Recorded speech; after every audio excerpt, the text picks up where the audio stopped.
1, 2, 3, 1, 2, 3, but walks in, child, and head up.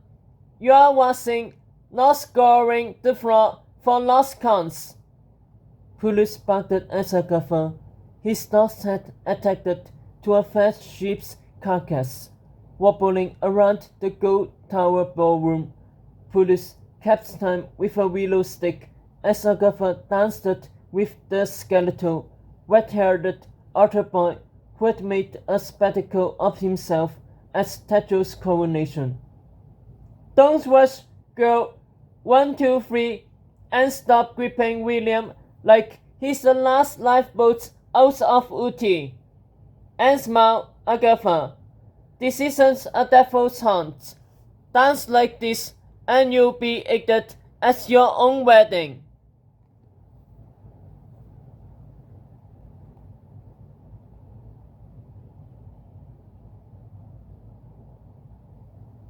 How are you even here?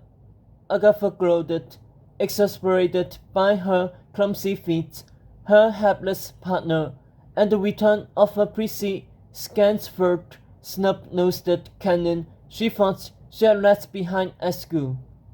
Polish was one half of a two-headed Cerberus who taught at the school for good and routinely lost the battle to use the body of his evil brother Castor, which means that whenever the two siblings were apart, Polish had to find dead animals to attack his own head too. In this case, a rotting else.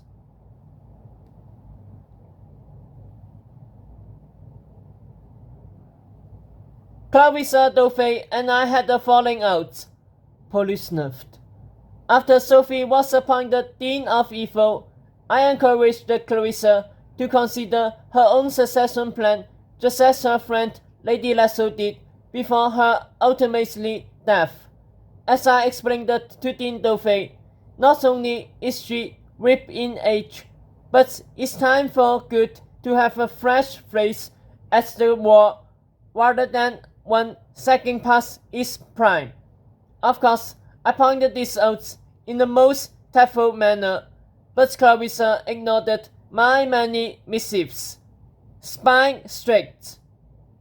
He swatted William with the stick, and the boy yelled.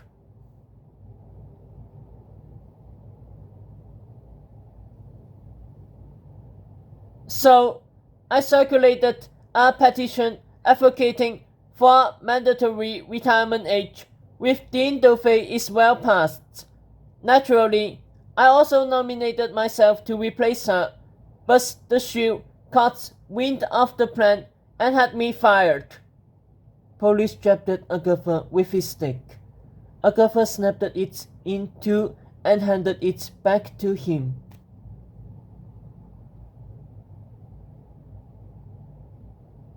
I see royal life has done nothing for your attitude, Police growled. Do you want your wedding to be as pathetic as the coronation? Imagine the royal what? Worst bride ever.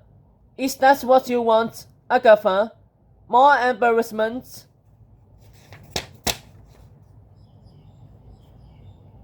Agatha's anger frizzled. No.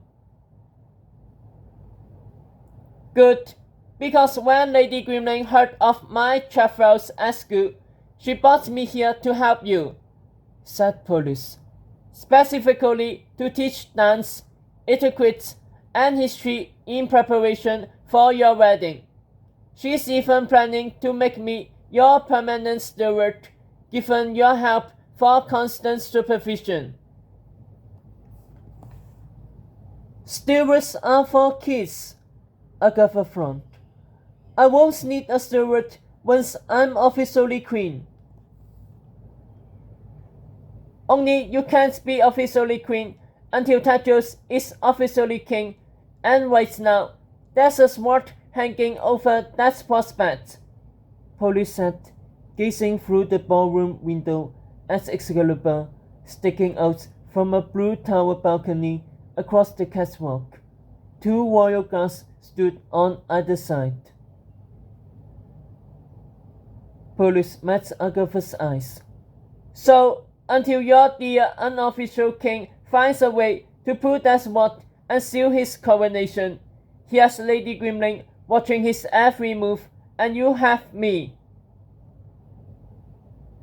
Agatha nearly wasted. William stepped hard on her toe. Ow! Agatha blared, knocking William into Police. Who needs a wedding when you can have a circus? Police growled. After 2 more insufferable hours, Agatha moved to etiquette training, where she had to learn the names of 1,600 wedding guests from vast albums of portraits, with Police spraying her with stinging lemon juice every time she missed one. For the last time, who is this? Police grabbled, pointing at a hook-nosed face.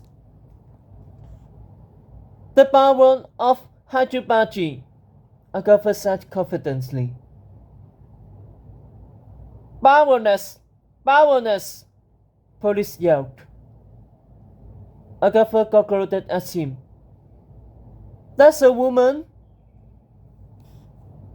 By then, she was dripping in lemon juice, still distracted by the size of the sword in the balcony and unable to focus on anything else. Thankfully, the talk was interrupted by a courier crew with a message from Castor, which gave Agatha time to think. She had always assumed that Tedros would pull Excalibur from the stone eventually.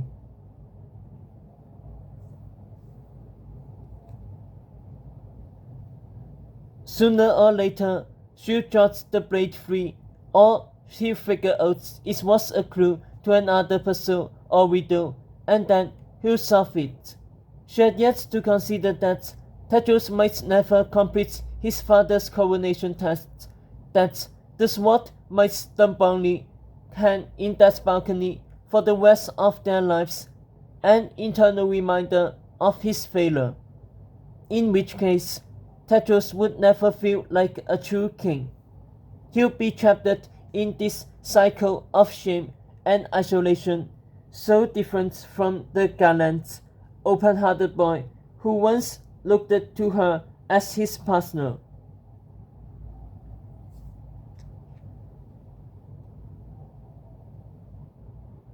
But what can I do to help him? Agatha thought, gazing out the window at the wing.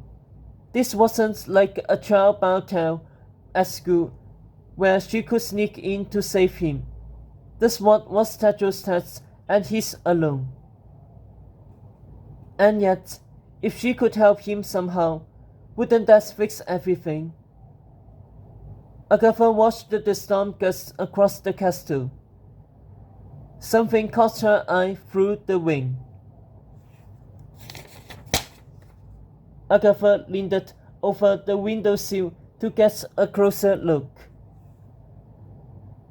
Across the catwalk, a boy had emerged onto the blue tower balcony in bleached breeches and a grey hooded shirt with the hood pulled over his head.